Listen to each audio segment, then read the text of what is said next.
Hello, everybody, and welcome to another episode of the Divorced Woman's Guide podcast. How are you guys doing today?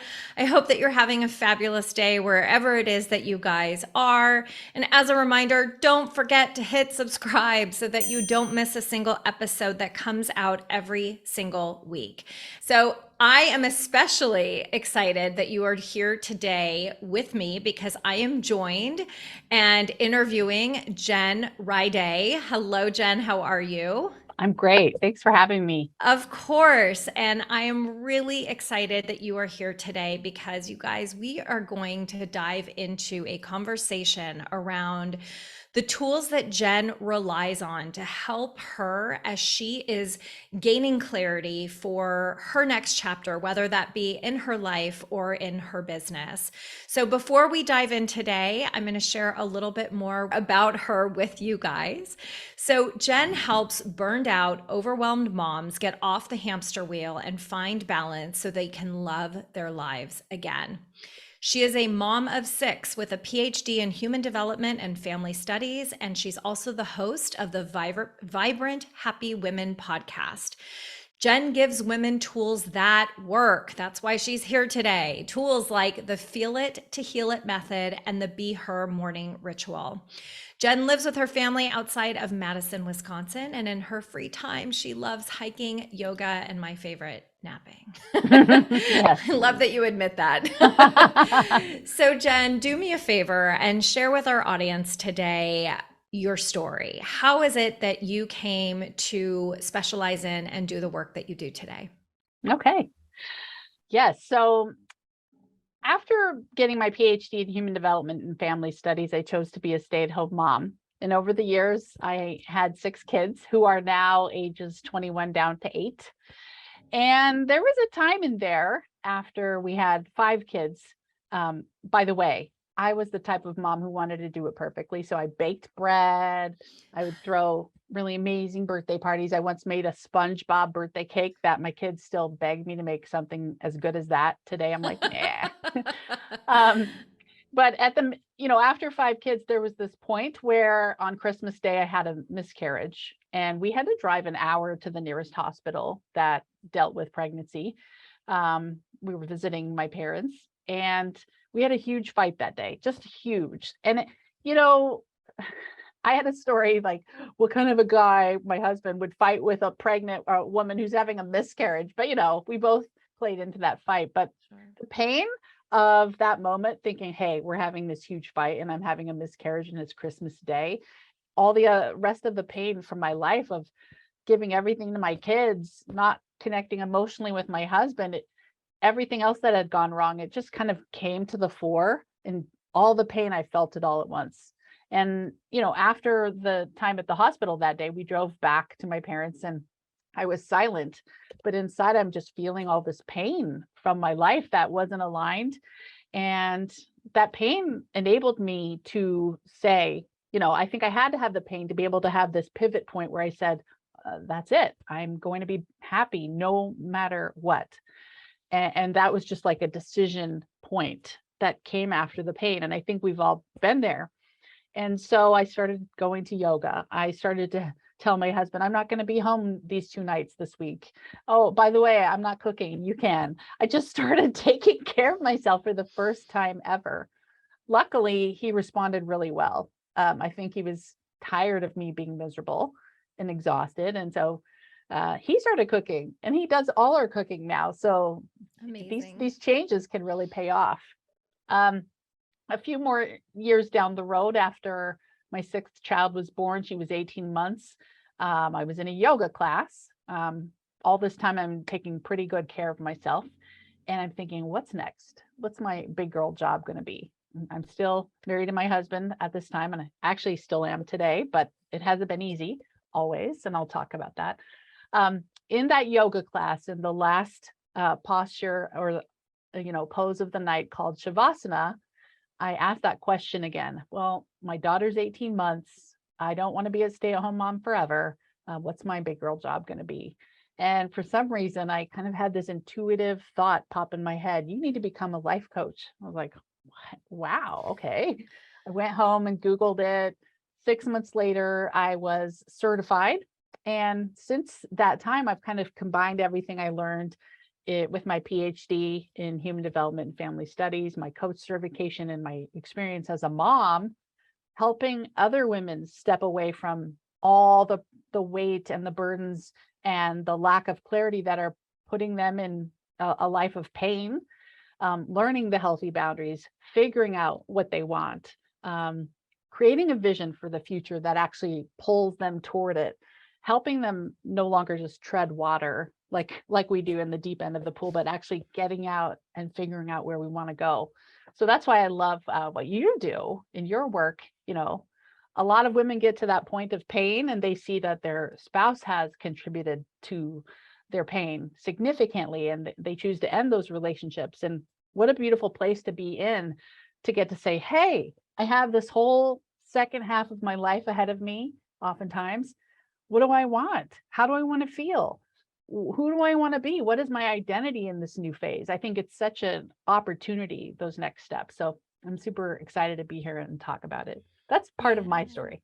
No, and I think that it's so pivotal. And I think it's also so incredibly relatable because so many of us have that moment where it's like, what the hell have we been doing? As you said, it's like you've been on this hamster wheel for years, if not at least a decade, raising Mhm. your kids.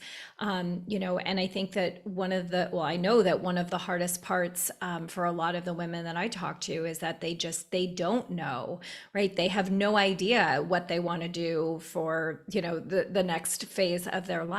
And I find that many of them don't even know where to start, right? They don't even know. Like we were talking about before we hit record, but when I have the privilege of getting on the phone with potential clients, first question I always ask is like, what do you want your life to look like? And everybody says, I have no idea. And Yes. you clearly were looking for some intuitive hits that day in yoga, in Shavasana, looking to get that clarity that I know so many people have such a hard time tapping into. So let's go back to that moment and really what happened in that moment. What mindset did you allow yourself to Mhm. switch into so that you could open yourself up to the possibility of something different? That's the beauty of yoga or meditation or solitude in nature. You can step out of the monkey mind that just chatters. I think that's where a lot of the thoughts of what we should be doing, what society says we should do, our moms, our friends, you should do this, you should do that, you should not divorce, you should blah, blah, blah.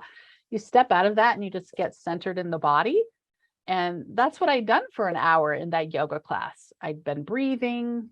Slowly, the monkey mind thoughts fall away and you're totally in your body. I feel like it's a place where you're also in touch with the divine, in touch with your highest and best self. And it's clear. You've just shed all of the noise, right? And then in that space, I asked the question I'd been asking for months before that, which was, what is my next best step? And in that space, that's when you can hear the thought just comes in, one you've maybe never had before. Oh, you need to become a life coach. I've never questioned that thought because it was a thought I'd never had before. It was from God, in my opinion. You could believe what you want. But that's been the anchor for having the courage to do so many things, like start my podcast, Vibrant Happy Women. I've been being more adventurous lately. Um, and that's the anchor point that helps me ignore all the shoulds, because everyone has an opinion about what we should do. There's social thinking, religious pressure to maybe not divorce sometimes, or to live a certain way, or to just shove that all aside. I know the truth right here. So that's why I think it happened in a yoga class. Yeah, and I think that, and I hear this too, is that like, oh, I don't have time. I don't have this, I don't have that. You guys, it doesn't have to take an hour-long yoga class. What Jen is saying is it literally just takes you just giving yourself 5 minutes to just get in touch with your thoughts, to just really get yourself centered and to think about it, to dare to dream, which I know can be so scary for so many of us, when we go through divorce, that there's so much uncertainty. But to your point, transitioning out of being a stay-at-home mom, going back to a career, even starting a new one that leverages a past credential that you have, it's still scary, right? So you guys, I want everyone to see the relatability here, right? You don't have to have been a stay-at-home mom. You don't have to have been a corporate executive.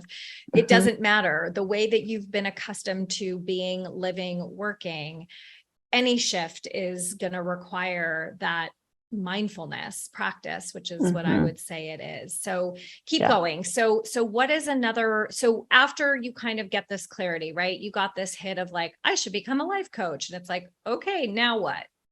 Yeah.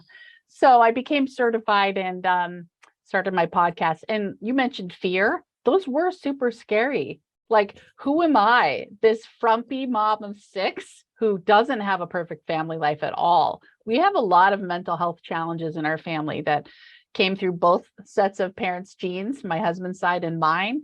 We are not a perfect family, but I felt that kind of calling from that intuitive moment, and I could get it anytime I want. So I believe all good things are on the other side of fear. We all have these little comfort zones. And when we're married, we have the comfort zone of some level of predictability, hopefully, even if it's predictably horrible, what's happening there.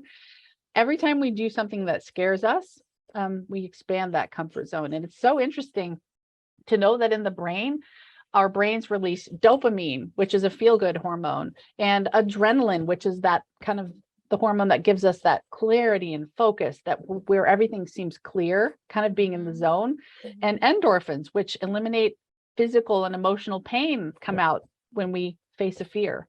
Right. So instead of thinking, oh, I'm going to fail, or this fear is awful, just facing a fear, whether it works out the way you think it will or not, is doing so much good stuff in your brain. And it brings you to those moments of clarity, I feel like. So it's just, what scary thing can I do next? Really is one of my mantras. I guess what I would add is some people might take that and say, I don't want to do anything scary. Just do a small thing. That's why they say baby steps, one little thing that scares you, and then another and another. That's how you expand. We can be expansive people, learning, growing, increasing our happiness and our capacity for happiness, or we can contract. And that's, I think, a lot of times why people divorce is they've been contracting for years and it feels awful. It's time to bust free and start expanding again. And that does require stepping into things that scare you and knowing it's going to be okay.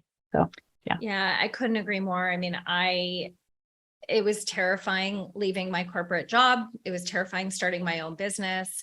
And it was even terrifying going into that certification room, to even dare to dream, to switch careers. And I totally agree with you. Like, growth happens when you are living in a little bit of discomfort. I mean, it's amazing the doors that open up for you when you allow yourself to get there. And, one of the questions I get a lot too, and I'm not sure what your opinion is on this, but I've been asked before, well, how do you tell the difference between your fear and what your intuition is telling you?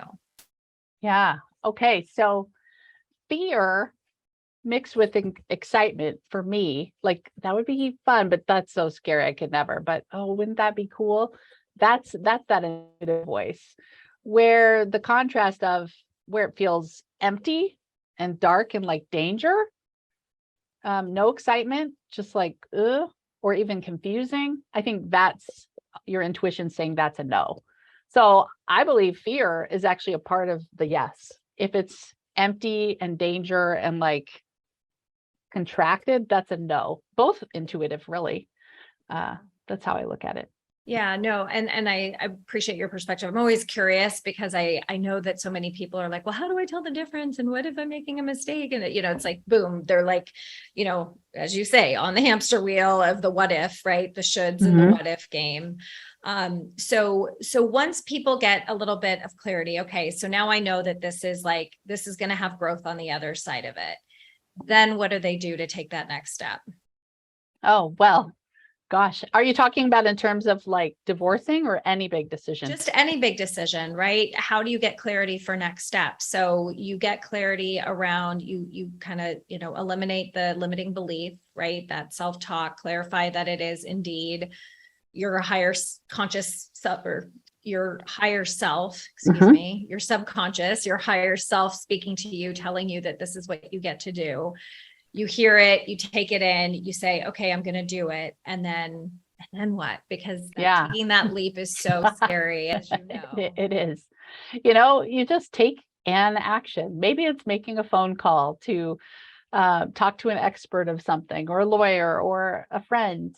Maybe it's filing some paperwork. Maybe it's signing up, purchasing something, working with a coach like Wendy here. So I think any action. And then in the beginning, you mentioned a tool that I use a lot called Feel It to Heal It. Right. Um, to recognize our emotions aren't our enemies and that they move through us. Most emotions will pass through our entire body in about 90 seconds.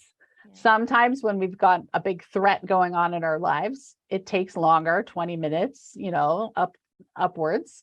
But the worst that can happen is a feeling. So Feel It to Heal It is a tool I teach where you go through a series of steps that allow you to just be with the feelings in your body, to notice your five senses, and to move it through until it dissolves. So fear, when it comes up, I use Feel It to Heal It. Doubt, discouragement, shame, self-pity, all of those emotions that tend to make me take no action. I just feel it, allow them to move, and then I shift back to higher vibe emotions like excitement, confidence, happiness, the emotions that usually precede me taking a good action, so managing the emotions so that you can Yeah. take action and get a result. Yeah. I love that. I always say, everybody's like, what's the shortcut? I'm like, feeling through it. That's the shortcut, right? Which is the Mm-hmm. opposite of what we all do. We avoid the discomfort of the feelings that come up, or we mask an emotion, right? Like so many times people are like, I'm angry. Okay, well, yes, you're angry. And what else, right? There's so many other emotions underneath. And until you allow yourself to really lean into and feel through, like feeling through the emotions is what the shortcut is. Because otherwise, as I'm sure you've experienced personally, it's like you compound down what's really going on. You like stop yourself because you get into that judgment. And then I know what happened to me as I became a volcano, and boom, I exploded because I had been keeping so much in for so long, because I had Mm-hmm. avoided allowing myself to feel through what was actually happening, to open my mouth and to communicate in the moment of what was going on. I chose to ignore it. And then that's when the danger happens. And I love Mm-hmm. your method of, feel it to heal it, because that is the shortcut, you guys. That is the secret. Everybody's, what's the Mm-hmm. secret? Feeling it. Right. Absolutely. Right. And, Absolutely. the other thing that comes up for me around that too is that, I know that a lot of the women that listen to this podcast, like you, busy, busy women, right? Whether that be with your kids, with your business, with your family, with your friends. Um, and I always hear time as an excuse, right? It doesn't matter. Can you talk just a little bit about that? Because I always say, like, it doesn't matter how much time, the only time that exists is now, right? Right now is the only time that exists. But everybody's like, oh, I have no time, or I can't do that, or, I don't have, like, I can't let myself go there. I don't know if you've heard that comment a lot. Like, what do you say to those people? You know, um, I've always felt busy, but the more I believe I have time, the more it's true. I have friends who believe time kind of expands according to your beliefs about it. Yeah. I don't know or not, but I'm open to it. Um, One of the best things I ever did to create time was I don't stream anymore. If I do, it's only with our family on our family TV. I don't have any streaming on my phone. I don't have any social media on my phone. It's not only made me way, way happier not to have that stuff, but so much more time. I'm reading books. I'm playing a lot of pickleball. So I don't buy it. I don't buy it. We all I can create time. I love that. I absolutely love that. And you're not the first person that I've heard say that they've gotten rid of their social media on their phone. And I can only imagine how freeing it is. I mean, I left my phone at home one night when we went out to dinner, and everyone was like, oh my God, we have to go home. I was like, no, we're good. I'm going to be Yeah. okay. Like Yeah. I told my kids, I was like, just do me a favor, text your dad and just let him know I don't have my phone. So if he needs to reach me, it's got to go through you. Like if Yeah. something happens, Yeah. right? Yeah. And I love that because, I agree with you. Like time is an excuse. Time Hmm. means that you don't see the value, that you are not invested in what is possible on the other side of it. And I am very much like your friends. I believe that when you live in a lack mindset, that is the life that you create because you're constantly on repetition of, I don't have, there's not enough. Instead of like, yeah, I have time. You have Hmm. time. It's just a Hmm. matter of, well, how are you going to prioritize it? What are you going to allow yourself to fit in? And I love that you play pickleball. I play tennis. And my boyfriend and I are like, we should probably try pickleball one of these points too. Oh, the best. You'll like it better. I don't know about that. I've been playing tennis since I was 5. So, and it's like a family thing. My dad taught me Yeah. when I was younger, but Oh, I that's am cool. open to it. Hmm. Sorry, guys, we digress, but that's what we do here on this podcast. So anyway, so to me, time is an excuse. And I agree with you that it's entirely possible. And I think the biggest thing is that we get in our own way around what we think it has to look like. Right. We think like, oh, I don't have time to do this. Well, yes, you do. Like it can take 5 minutes. It can take 2 minutes. It can take 20 minutes if you have it. Right. Like even when it comes to exercise, we're talking pickleball, guys. Like everyone thinks like, oh, well, if I don't have an hour, I can't work out. Well, really? You can't go walk around your block? Like that could take 5 minutes or 10. I Hmm. don't know how big your blocks are wherever you live, but you can take a walk, right? Like my dog has to be walked. Like I give myself an excuse in the middle of the day to go take 15 minutes, right? And so many times, I don't know if you're this way too, Jen, but I get so much clarity. Like I am very I get a lot of like intuitive hits when I allow myself the opportunity to just detach from technology, detach from Hmm. people. So what is your experience with that, and how has it played into your intuition and how you make choices every day in your life? Yeah. So my morning routine that you talked about also is called the Be Her morning ritual. And it stands for breathe, exercise, hydrate, and body, and read something inspiring. So as a part of that breathing piece of that, I meditate, breathing, checking in with my thoughts, the sensations in my body, my emotions. And then always as a part of that, I ask the question, what is my next best step? And I just listen. And that's all coming into the body and being grounded here and not thinking here. Right. So I always just figure out my next best step. And recently I had a moment, I guess it'll be a bit of a tangent, but I was feeling stuck recently. We've just come through a pandemic, and I feel like about every 6 months or so, I'll start to feel stuck again. This is just a sign, I think, from our inner GPS saying, hey, you need a little course correction here. Right. So I get very intuitive at those times. I do a lot of journaling. What do I want? What do I want? What should I do next? What feels good? What feels bad? I just ask good questions that help me gain clarity. And recently I had this happen um, just a couple of months ago, and I realized, what do I want? Well, I want to be free to just talk to people and sit by a table by the beach or be with friends anywhere I feel like. I don't want to be tied down to my home. And my husband, he is very much a homebody now. We're reversed. I had a stable homebody type of growing up years while he traveled all the time. And now I want to travel and experience and connect with people, and it feels a certain way. And I thought for a while, oh, I can't stay married to him. I mean, what's retirement going to look like? We just sit around watching TV waiting for our kids to visit. I mean, he's kind of boring because he's a scientist. He doesn't love self-help like I do. I started to believe for a while that, oh, we're not aligned. I don't want to be with him. But then I realized, wait, I can go experience everything I want to feel independently. I'm very lucky. I have a husband who grew up with parents who would do this. So he's like, cool, yeah, go travel. He has and will, as we go forward, have no problem with me just taking off for a few weeks and going on a retreat or to visit a friend across in Scotland, which I'm going to be doing soon. And then I thought, this is like the best of all worlds. Maybe we don't connect over self-help and personal development, but we have a lot of things we do connect over. He can provide this home base. So I'm choosing to stay married to someone that isn't exactly like me. And as I made that decision, I just felt really solid and giddy with excitement to realize, oh, I can have all the pieces. I don't have to do everything with my husband.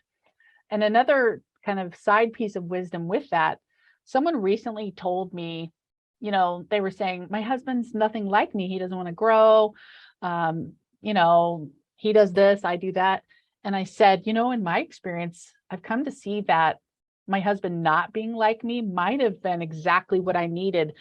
Energetically, we all need something to push against to truly grow. And my deep growth and happiness and clarity about who I am, and also spiritual things, I think developed only because he was so different from me. So sometimes I guess I want to throw it out there that being with someone that's not like you is absolutely aligned, because who are you becoming in the process? Just a thought. That's not a popular thought, but true to me. So No, and so much wisdom in that. Thank you for sharing that. So many things are coming up for me. I mean, number one is communication, right? Asking for what you want. I mean, that's one of the things I didn't do in my marriage because I didn't know how. And I was so terrified of the answer, right? And so I acknowledge you for your courage, because I know how hard that can be. So that's number one that comes up. Number two is that, it's so incredibly important that you do have a life outside of your kids, that you do have a life outside of your spouse or your boyfriend. That was one of the big learning experiences that I have had. I mean, I separated 6 years ago. I've been divorced I filed 5 years ago. But California takes forever. Anyways, and I'm in a relationship. I'm in a long-term relationship with my boyfriend, who I absolutely love. And one of the things that I appreciate is that I also love to travel. That is something that's very important to me. I also really love my independence. Like, I'm very much into spirituality, self-help. He's into personal development, but not in the woo-woo. Like, I am an energy healer and I really believe in spirit guides and the universe, and he believes in God differently than I do, right? And at no point has he ever said, like, you're weird or we can't be together because we don't have the same beliefs. He's like, I love how passionate you are about this, and this is how I handle my spirituality, which is his way, right? And I think that it takes so much courage to open your mouth and to admit, like it's okay to be different. You don't have to like all the same things. You don't always have to be aligned on the same things. Like, this is a huge lesson to people who are listening right now, as you guys are thinking about wanting to bring in a new partner, even considering if you're staying with your partner, right? Jen had that moment. So I hope you guys are hearing this, because at any moment in any given time, you get to ask for what it is that you want. And instead of making an assumption of what you think the other person is going to say, you get to hold space for the possibility that your assumption might be wrong. And in your case, it was. Thank God. And I had to get really clear. I think we all misunderstand boundaries. We think a boundary is getting our spouse to do what we think they should do, when it's actually, we have to let them be who they want to be, and we get to be who we want to be. And so my husband doesn't match the image of who I thought he would be right now, or when we first married. He is in this strange phase, and I'm just staying curious to it. He bakes cookies every night, a new recipe every night. I don't know where that came from, but it's fun to just watch him be whatever true version of him that he wants to be, knowing I get to do that too. There's a level of freedom. He's very different from me, very different, but it's so fun to watch and know I can do that too. We've developed separateness that's healthy. We're not codependent anymore, trying to think we need to be something that's enmeshed or the same. We need to think the same. We should both be going to yoga. What the heck? No, he plays D&D and we did find something in common, pickleball, but I like it more. My point is, having the healthy boundaries to know he gets to think, feel, believe, and do what he wants, and so do I. And separating like that is so important. It is boundaries. I mean, I teach on boundaries all day, every day. I've got a course on it because it's so important. And I will tell you, I had no clue where I ended and he began. We were so intertwined. It was always James and Wendy, James and Wendy. It was never Wendy. It was James and Oh, Wendy. interesting. Yeah. I mean, talk about a massive lesson learned. Like when I started understanding what a boundary was, I was like, oh, this is amazing. Like I was Yeah. like, and granted, and, people who are tuning in who know my story, like it was something I learned from my family, right? Like I brought that into my marriage. I brought the dynamic. And it wasn't until my divorce that I finally was like, oh, I get why this is really unhealthy. I get why I have entered into a codependent marriage. And I never knew, like, I never understood. It was a combination of things, but it really, the bottom line, was really that I had no boundaries and I didn't know how to communicate them. And it's so incredibly important. And to tie this full circle with our topic today is that if you don't have boundaries with the people in your life, how is it that you think you're going to create your best next chapter, right? Like you wouldn't be living this amazing life if you didn't all of a sudden use your voice, stand in your power and say like, I need a change.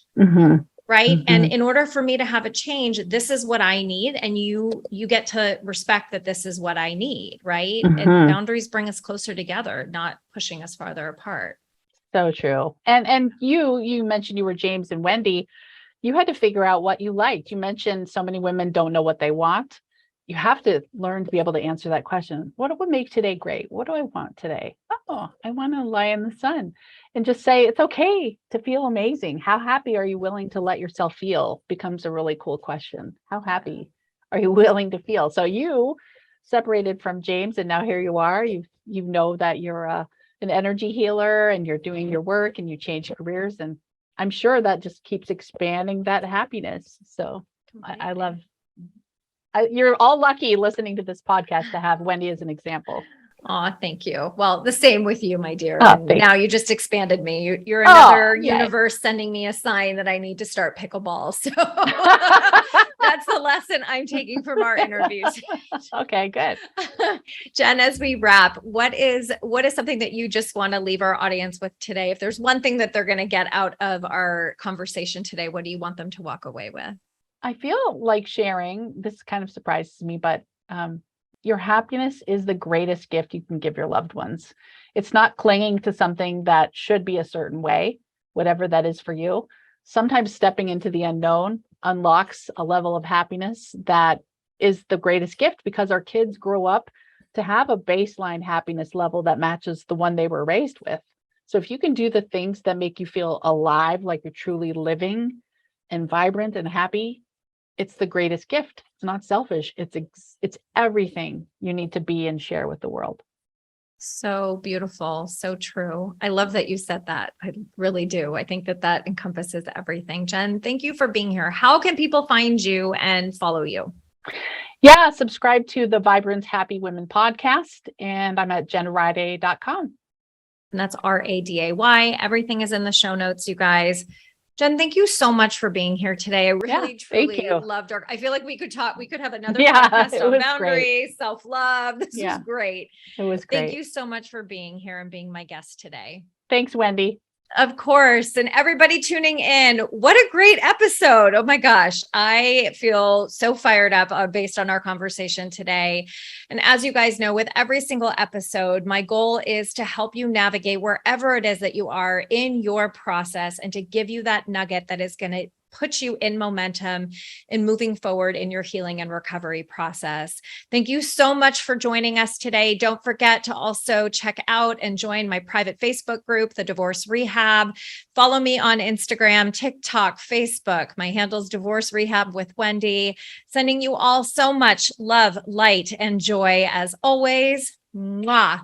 Bye, everybody.